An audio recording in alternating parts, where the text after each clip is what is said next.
Hey everyone, thank you for joining me tonight. And I'm sitting here in one of those rocking chairs that when you move too much it creaks, so you may hear some creaking. But I just wanted to give a quick thought about a question that came up. Several people have asked me over the last few weeks and months, just, how are you doing in terms of the overall picture and just the depression that can come from these kind of weird situations. And I definitely want to be honest, I'm definitely dealing with depression. I wouldn't say it's on a clinical level, but it's definitely at that point of like, I think if it's like a lot of things when you're running a race and you've got so much to do and you're pushing hard and you're busy and you're distracted, you don't necessarily think about how painful it is. But when the games stop and everything's quiet, the TV is off, the music is low, you're just getting into bed, and especially when you get reminded of special days like um, Valentine's Day or even Christmas Day or other holidays. And for us, our 12-year anniversary is coming up in a week. You get reminded of these things. You see other people posting, their special days and Father's Day and Mother's Day, and everybody's so happy. And I know that some of that is not real. We all talk about that so much, the Instagram culture, that just because you see somebody post on Instagram, this lovely photo, that doesn't mean it's real life for them. And I get that. I definitely get that. And I'm not trying to say that I envy, the perfect lives of everybody. But I think there's a certain level, like a bare minimum of civility and kindness and love that you just, sorry, being entertained by my rumbly stomach. But you're seeing a basic level of messaging come through that just says, that love is good and romance is good and all that. And I think when you realize it's just not part of your life, there is a level of depression that can come in, especially when you get to a point where you don't think there's an end in sight. And again, I know a lot of the things that I share are things that people are writing to me about. So I'm kind of sharing it for me, but also reflecting on other people's stories in the same vein. But, um, depression is real. And I've never struggled with, I don't think, like severe depression where you really need to go to some clinic or something. I certainly feel bad for the people that get to that level. Um, I think in some ways there's a part of me that has just always tried to find beauty. I talked before about making things beautiful. When I look at my kids and see their beautiful face and their smiles, and even the ways that I can bring a smile to their face, that even though I don't have all the things that I need and the things that are critical to my well-being, even though they're not happening and won't happen anytime soon, no doubt, there's a way that you can kind of give them the very best chance at not being hurt by that. Like, do you remember that movie Life is Beautiful? If you haven't seen it, it's just fantastic. But it's in World War II, and the man and his boy are taken to a prison camp. But the father convinces the little boy that it's all a big game and that they're winning, that they're getting points. And so all these hardships that go by the little boy, he's just thinking that he's in a game and that he just needs to keep getting points, and at the end he'll win. And at the end, even though it's a tragic story in some ways, the little boy got so sheltered from the cruelest, hardest parts of that prison camp experience. And I love that messaging to say, kids don't need to know that how bad you're going, how bad it is. They'll figure it out someday. Kids aren't there to be your counselors. They're not there to be your dumping ground. They're there to just be kids. And in some ways, to shelter them from the worst parts of this and to give them a sense of life is beautiful regardless of how it feels right now. That to me is beautiful, to see their somewhat of an innocence. I mean, they know that there's some bad stuff behind the scenes in some ways, but to see an innocence that, to them, the most important question on their mind is not, for the most part, as far as I know, it's not mom and dad. It's riding their bike and Legos and Magnetiles and which show to watch tonight. Are we watching PJ Masks or Paw Patrol? Drawing with crayons and markers and just all those beautiful things that when you look at them, you just think, this is so beautiful. You are lovely people. You're a lovely people. And I adore you. And I'm so glad that you feel loved and feel accepted and feel safe in my arms. That's just such a beautiful thing to give to kids. And I feel like even though that's in some ways a facade, and yes, it is, but you know how people say like don't go into a job interview for the job you have. Go interview, go into the interview dressed for the job you want. So if you want to be a manager but you're not yet, you know, don't dress as the who the people manages. Dress as the next manager. Dress to the nines. And that mentality of like you're putting yourself in advance. You're almost kind of claiming it. Like this is what I'm focused on, and I'm going to live as if it's somewhat real, even though it's not yet here.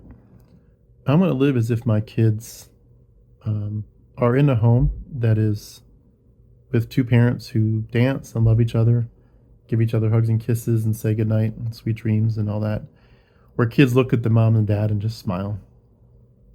That's not reality, but it's like you're kind of, in a sense, dreaming about it, but also maybe creating it in some ways, and at least creating an idea in their heads that even though life is sometimes bad and hurtful and painful, you don't have to just dwell in it. There's whatever is good. You know, if you're in a room full of trash and there's a vase full of flowers, focus on the flowers. Figure out a way to get your eyes off of the negative and the pessimistic and be optimistic. And I think that's infectious, not just from me towards them, but it's infectious back to me. Like, yeah, there's some good things. A lot of it even is from this channel, from these channels that I work on. I get emails from people every day, too many to respond to, but I get emails from people saying, this impacted me positively. Thank you. Please keep up the hard work. When I get messages like that, it means so much. It makes such a big difference. And I want to send that same kind of message to my kids in the sense of emotionally saying, you know, Daddy, when we looked back at our childhood, it was probably darker than we realized, wasn't it? There was dark things going on in terms of your relationship with mom, and just the hardships, the financial strains, you're going through when you first started YouTube, not being able to pay bills, not having love in your life. It probably just felt overwhelming, and we were just focused on the shows and the toys, but we understand that you could have been more misery guts about it, but you chose not to be. And we had as much as you could. You gave us a magical childhood. And that to me is priceless. It's precious. Kids need to just be kids. They don't need to be grown-ups too early. And so giving that to them, even though it's not directly a positive motion in terms of what I dream about and what I need and want in my life, it is certainly good for my heart. It's healing to me to know that I'm giving them so much joy and so much protection from the bad stuff, and so much of a hopefully a really strong foundation for their future when they grow up and choose a partner and get married.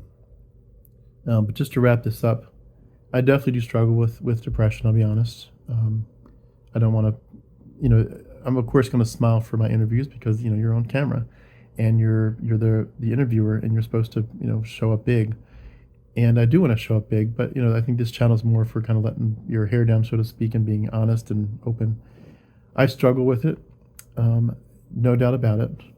There are days I think I'm pretty good at the moment at pushing through it, pushing past it. I remember when I was a Christian, one of the guys I liked to listen to a lot was Michael Card, and one of the songs that he has a phrase or a sentence that he uses where he says, "I will always leave the darkness for the light." And of course, he means it in a somewhat Christian context, I'm sure. But, just broadly applying that to whether you're talking about suicidal thoughts or just this general despair, whatever it is, I will always leave the darkness for the light, even the darkness that's in my own heart, my own head. The darkness that says, there's no hope, you'll never get past this, there's nothing good left, it's all just bad. Like, no. Obviously, we can all get to that point. I've used that expression before, we can all get to the bottom of the barrel, but when you're there, you don't have to lick the splinters on purpose. Turn your gaze to the future and either find a reason to hope or make a reason to hope. But, this is your life, and you gotta find a way to make it more beautiful. And little steps add up. Sometimes to me it's as simple as, I'm making more kids songs. for my kids at night to go to sleep to. And I'm making other kids songs just for the daytime for them to, enjoy during the day. You know what? That's like such a small deal in the big picture, but it's a way of creating beauty. Creating beauty for them, a way of saying, I know you struggle at night to fall asleep, so let me sing you a soft song. And they're on the Harmonic Super Kids channel if you care to see them. And there's more that are going to come from an atheist perspective on different channels. But these songs are just small ways of putting beauty into their hearts, and it puts beauty into mine to do it. I'm writing more poetry than I have in a while. I'm creating more artwork than I have in a while. The songs just make you think about, okay, well, maybe it's time to go back to the piano or the guitar, like learn it better. These little steps, but they just, I remember somebody telling me years ago I worked at a big mutual fund company in right outside Philadelphia. It's called Vanguard, the Vanguard Group. I worked for them, and I met many friends over the years. I was there for about 4 years, but I met this one friend, and she used to say, Tim, you have an old soul, don't you? You have an old soul. And I didn't really know what that phrase meant at the time, although I could tell it was a compliment from her perspective at that moment. And once I learned what she was getting at, I would certainly say she does as well, very much so. She has a beautiful old soul. And just that idea, have an old soul. Be a poet. Be a Renaissance person at heart. Don't look at stuff and say it's too hard. Say, I'll find a way to nick away at the learning curve, and I will make something beautiful. I will learn the skills. I will find ways to put beauty into the people around me. This channel's been a big part of that. My own little songs for my kids, artwork. A lot of stuff coming for artwork, by the way, in the future for these channels. But, the depression can get the better of you. It really can. And I don't know if I've shared much about my dad. I know I've shared a little bit, but at some point I'm going to make a video way down the line. It'll be like probably a year from now, but it'll talk about just my whole story. Because there's people who've said, like, we know a little bit of it, but we know there's just so many layers, and it would take hours and hours and hours to tell it. But people have asked, a lot of people keep asking for it, and at some point I'm going to do it. But my dad, he passed in January of 2019, which was the spring of the year that I deconverted. I deconverted that fall. But my dad, I saw in him depression that was overwhelming. When his parents died, he went through severe depression that crippled him. And years later in life, he went through a depression where he literally, like the last few years of his life, he spent 23 and a half hours a day in bed for like the last 2 or 3 years that I knew him. That's horrible. And, I wouldn't see him for 6 months or a year, because I'm down here in Georgia now. I'd drive up to see him, and I'd say, hey, I'd come in, and my mom, of course, and with the kids' grandmom, they're excited to see me. Everybody's, the house is coming alive because we're there to visit. My dad would come down the stairs. Hey, Tim, good to see you. And he's back upstairs in 30 seconds. That seeing what depression can do to you, and I know that some of that's probably more clinical, and I want to distinguish between, clinical depression that's actually messing with the chemicals in your brain and just, I'm having a rough day and a rough season. But just in general, I've seen that depression can get the better of you, and it can literally suck your life away. And, in the words of Michael Card, I will always leave the darkness for the light. I will always do that. Or I will always try my best to. It's a hard journey. But at the end of the day, too, I think deconversion helps you realize you're more alone than you've ever known. Life is more lonely. Our demise is much closer than we thought. Life is much more fragile than we ever imagined, knowing that there's not some providential guide taking care of us and overseeing, if he wants you to live to such and such a date, you'll get there. His guardian angel will protect you until that date. None of that's real. Life is fragile. We're not promised another day, and as depressing as that can be, it's good for me to be grounded in reality and say, okay, before I start this fight, I want to know what are my assets and what are my liabilities. I don't care that I'm not intimidated that it's a fight to be happy and joyful, a fight to create life and beauty, despite the negativity, especially from the Christians. But I want to know, just be real honest with me. What are my assets and what are my liabilities? Okay.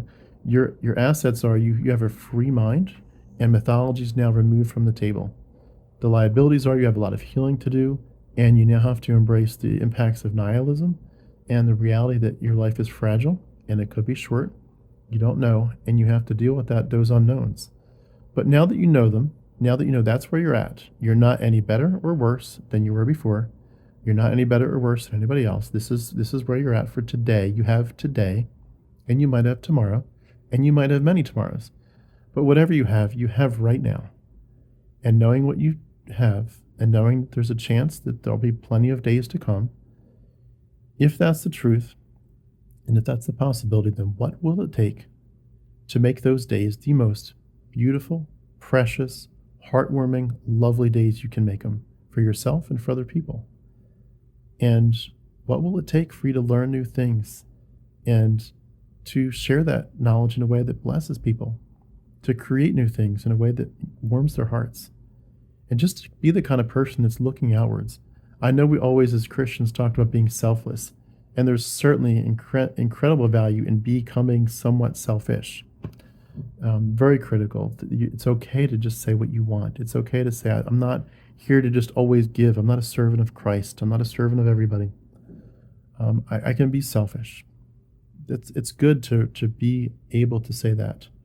But at the same time, you don't want to throw all the mentality out that says, I'm here to serve people. I don't see the best Tim as a Tim that is selfish. I see the best Tim as a Tim that works tirelessly to help people. And that when my time is up, people look back and say, he changed our lives for the good. And I want to, as they say, carpe diem, seize the day. Seize the day, make the best of the daylight while you've got it, and leave people warmer in their hearts, saying, wow, when I crossed paths with Tim, it warmed my heart by the time I was done. By the time I moved on from the close interaction or the close dynamics, I felt more vibrant. I felt warmer. I felt a hug. I felt a big hug from him. Even through YouTube, I felt a hug from this guy. I felt like he was saying, I care. I'm sorry for your pain and I care about you. And it's going to be okay. It's going to be okay. And sometimes you have to tell yourself that in reverse. It's going to be okay, Tim. You're going to have to take this one day at a time, and a lot of your dreams are going to have to die. Some of them will happen in time, not today, but it's going to be okay. So slow yourself down, calm yourself down, take a really big stock of what you've got, what are your assets and liabilities, and say, okay, despite some of the crippling effects of what I've been through, how do I take it and start to build, really build, really build? Not build something for myself that's like a temporary construct that just helps me get through the day, but something that everybody can see. Build your tower to the sky, that when people come, they see it from a huge distance, and they say, wow, what is this? It's beautiful. And that's what I want my life to be. We know now that there's not going to be a heaven of gold streets and gems in the walls. But metaphorically speaking, your life can be that. Your life can be a city paved with gold. Your heart can be made of precious stones. You can leave a better taste in people's mouths after they met you than before. You can give people hope. Hope that when they felt like, wow, this life feels so empty or meaningless. This life feels so sad. Like, yeah, but you're not alone. We'll get through it together. And there's people who care about you, deeply care about you.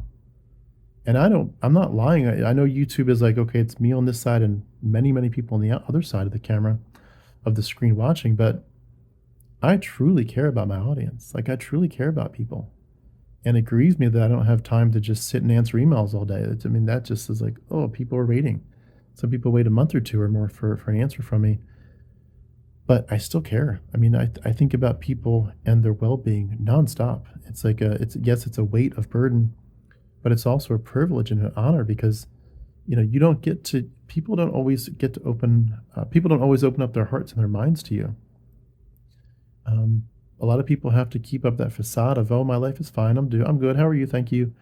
And it's like this community, not just, with Harmonic Atheists, but the broader community of deconstructing people. There are people who are saying, you know what? I'm willing to be open for the first time in my life about my questions, about my fears. I'm going to be open with you. I'm sick of the facade of, oh, are you holy? Are you righteous? Are you obeying God? Did you do your devotions? Are you constantly praying without ceasing? You're worshiping? Like this whole facade that we used to live in Christianity, we're just sick of it. We're so ready to just be real people. And it starts with being real with yourself. But I am committed to whatever it looks like, and whatever the different aspects of my life. I will leave the darkness for the light. And I will find a way. I will find a way to find hope or to create it in whatever dark places I'm looking. And we need that. And I ask you to do the same thing. Brainstorm. Look for hard things. Look for the big rocks in your life. Look for the things that are like, oh my gosh, that is overwhelming. This journey is long. This is not a quick, run. This is a marathon. This is a big deal. And there are big rocks to be moved in our lives. And a lot of people are just feeling like, where do I look? Because I used to look at the Bible. I used to look at Jesus. Where do I look now? And you realize the only place to look is inward. There's no external savior coming. If you're going to find beauty and hope, it's inside of you. So make it. And you have to strengthen yourself for the fight to do that. Strengthen yourself for that fight, because it will be a fight. And there will be moments of despair and sadness that will overtake you if you're not careful. But get ready. Get ready for the dark days before they come, so that when they come, you are ready. Your walls of your mind are built high, and you're strong. And other people need that. Your kids need that. This is a time for strength, not weakness. This is a time for beauty, not despair. We're going to take little steps that add up to big steps. That small snowball will create a huge avalanche. But we will change the world, one little step at a time. So thanks for listening. I hope you're doing okay tonight. I really hope you are. I know it's, again, me on this side, many people on the other side of the screen, but for what it's worth, feel a big hug for me. Please, feel a big hug for me. I care about you all, and we need each other. We really do. Thanks again. Have a great day.